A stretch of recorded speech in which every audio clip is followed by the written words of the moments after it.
Pushpa movie सारे record तोड़ती जा रही है।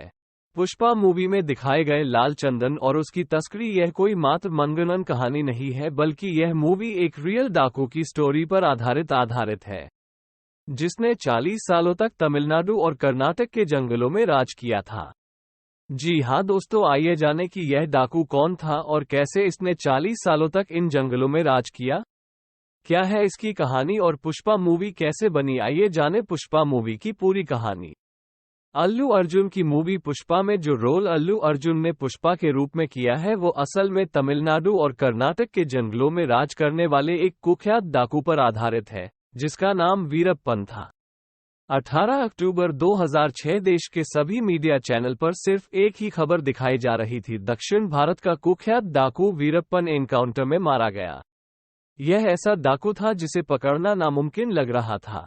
सरकार ने इसे पकड़ने के लिए 100 करोड़ रुपए भी खर्च कर डाला, लेकिन इसे पकड़ नहीं पाई थी। वीरप्पन लंबे समय तक जंगलों में राज किया। कहा जाता है कि जंगल उसका घर था। जंगल का कोई भी ऐसा कोना नहीं था जिससे वीरप्पन नहीं जानता था। काफी समय तक जंगल में रहकर पुलिस को चकमा देता रहा, लेकिन वीरप्पन जैसे डाकू को पकड़ना पुलिस के लिए आसान नहीं था। इसे पकड़ने के लिए बड़ी प्लानिंग करनी पड़ी थी, तब जाके ये पुलिस के हाथों लगा था। लेकिन पुलिस ने उस वक्त एक भी मौका न गंवाते हुए उस पर लगातार 338 राउंड की फायरिंग की, तब जाके वीरप्पन को पकड़ा जा सका। लेकिन वीरप्पन के डाकू बनने का सफर कब शुरू हुआ, चलिए वो जानते हैं। इसकी कहानी 1962 से ही शुरू हो चुकी थी, जब यह महज 10 साल का था। 10 साल की उम्र में इसने एक तस्कर का कत्ल किया। उसी समय फॉरेस्ट विभाग के 3 अफसरों को भी इसने मार गिराया था। वीरप्पन के गांव वालों के मुताबिक यह एक बहुत ही गरीब परिवार से ताल्लुक रखता था। आपको जानकर हैरानी होगी, इसे फॉरेस्ट विभाग के कुछ अफसरों ने ही इसे तस्करी करने के लिए उकसाया था। लेकिन जब ये स्मगलिंग करके खूब पैसा कमाने लगा तो इसे मारने के चक्कर में अधिकारी खुद इसके पीछे पड़ गए। इसके बाद वीरप्पन अपनी जान बचाने के लिए जंगलों में भाग गया और फिर एक नई कहानी शुरू हुई। जंगलों में रहते रहते इसने 17 साल की उम्र में पहले हाथी को मारा। इसने तकरीबन 2000 हाथियों को मारा और कहा जाता है कि वो हाथियों के सिर के बीचों बीच गोली मारा करता था और उनके दांतों की स्मगलिंग किया करता था। इसके अलावा तमिलनाडु और कर्नाटक में पाए जाने वाले बेशकीमती लाल चंदन की भी स्मगलिंग करता था। चंदन की लकड़ी को काटकर उसकी तस्करी करना उसका खेल था। जब कभी भी कर्नाटक की पुलिस इसे पकड़ने जाती थी तो ये भागकर तमिलनाडु के बॉर्डर को क्रॉस कर लेता था। इसके बाद पुलिस वाले बॉर्डर के नियमों को मानते हुए बॉर्डर क्रॉस नहीं करते थे और बिल्कुल इसी तरह ये तमिलनाडु पुलिस के साथ भी करता था। जब भी कोई इसके खिलाफ जाता या इसे पकड़ने की कोशिश करता तो वीरप्पन उसे सीधे मौत के घाट उतार देता था। अब तक यह इसने करीब 184 लोगों को मार चुका था। पैसा के लिए ये बड़े बड़े लोगों का अपहरण करता था और पैसे न देने पर उन्हें मार देता था।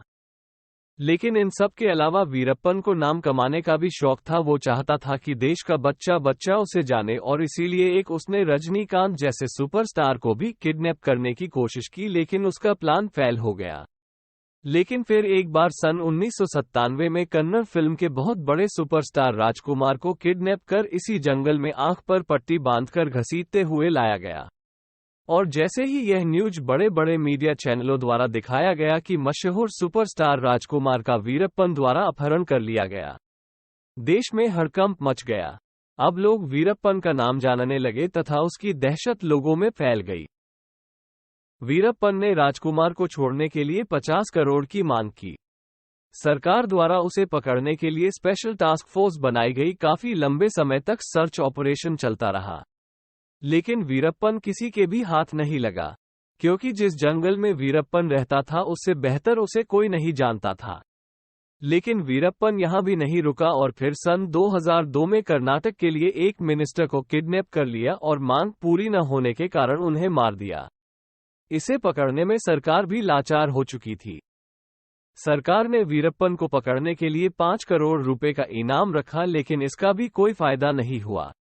इसके बाद विजय कुमार को एसटीएफ का चीफ बना दिया गया। जैसे ही विजय कुमार ने एसटीएफ की कमान संभाली तो उन्होंने वीरप्पन की सारी जानकारी इकट्ठा करना शुरू कर दिया।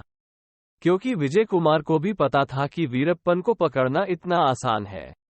इसलिए विजय कुमार ने वीरप्पन की गैंग में अपने आदमी घुसाने की कोशिश की और वे सफल भी हुए। अब उसकी गैंग में विजय कुमार के आदमी शामिल हो चुके थे, लेकिन इसकी भनक तक वीरप्पन को नहीं लगी। वक्त से साथ वीरप्पन की गैंग के आदमी धीरे धीरे कम होने लगे थे। इसी बीच विजय कुमार को पता चली कि वीरप्पन अपनी बात को पहुंचाने के लिए वीडियो कैमरे की मदद लेता है। वो अपनी वीडियो शूट करवाता था और अपनी दूसरों तक पहुंचाता था। वीरप्पन का एक ऐसा वीडियो विजय कुमार के हाथ लगा जिसे गौर से देखने के बाद पता लगा कि वीरप्पन की एक आंख में कुछ दिक्कत है और वो जल्द ही इसका इलाज कहीं जरूर कराएगा। वीरप्पन अपनी एक आंख से बहुत परेशान था और वो इलाज की तरकीब लगा रहा था। इसी बीच जो वीरप्पन की गैंग में विजय कुमार के आदमी शामिल थे वो वीरप्पन को उकसाने लगे कि यदि जल्दी ही उसने अपनी आंख का इलाज नहीं कराया तो उसकी आंख खराब हो सकती है। और आखिरकार उस दिन का इंतजार